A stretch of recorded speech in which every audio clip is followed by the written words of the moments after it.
Hello guys, welcome back. Deepavali అంటే గుర్తుకొచ్చేది first Lakshmidevi puja, crackers and పేనీలు.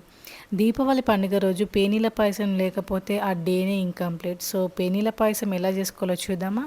First మనం గిన్నెలో గీ యాడ్ చేసుకొని మనం ముందుగానే కట్ చేసుకున్న డ్రై ఫ్రూట్స్ని వేసుకొని వేయించుకోవాలన్నమాట.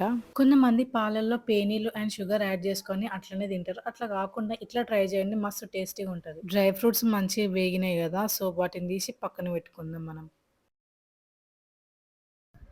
నెక్స్ట్ మనం వైట్ వాటర్ మిలన్ సీడ్స్ వేసుకొని వేయించుకోవాలి.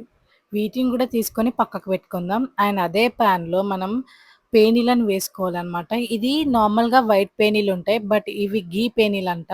సో ఇవి స్పెషల్గా తీసుకొని వచ్చిన టేస్ట్ మాత్రం చాలా బాగా వచ్చింది ఈ పేనీలతోటి. మీరు తప్పకుండా ట్రై చేయండి. పాయసం నెక్స్ట్ దీపావళికి అదిరిపోద్ది. వీటిని లైట్గా అలా వేయించుకోవాలి నెయ్యిలో. మోస్ట్లీ కొంతమంది వేయించుకోరు, బట్ వేయించుకోండి, బాగుంటుంది. ఇప్పుడు ముందుగానే వేడి చేసుకున్న పాలను పోసుకోవాలి అండ్ దాంట్లోనే కొంచెం షుగర్ అండ్ ఇలాచీ పౌడర్ కూడా వేసుకోవాలి. కొంచెం టేస్ట్ అనేది ఎన్హాన్స్ అవుతుంది. స్వీట్స్ అంటే ఇష్టమైన వాళ్ళు ఇది చేసుకొని తినండి, చాలా బాగుంటుంది టేస్ట్ మాత్రం. అండ్ నెక్స్ట్ వచ్చేసి మనం పక్కకు తీసుకున్న పేనీలను ఇందులో యాడ్ చేసుకోవాలి.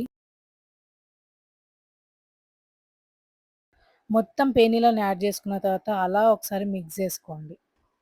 ఇప్పుడు మనం డ్రై ఫ్రూట్స్‌ని కూడా వేసుకొని మళ్ళీ ఒకసారి కలుపుకోవాలి. ఫైనలీ అవర్ పేనీల పాయసం ఈస్ రెడీ. సో మీరు తప్పకుండా ట్రై చేస్తారు కదా నెక్స్ట్ దివాళీకి. సో ప్లీజ్ ట్రై చేయండి అండ్ ఎంజాయ్ ద పేనీలు payasam. Hope you like this video. Bye bye. వెళ్ళే ముందు మన ఛానల్‌ని సబ్స్క్రైబ్ చేసుకోండి.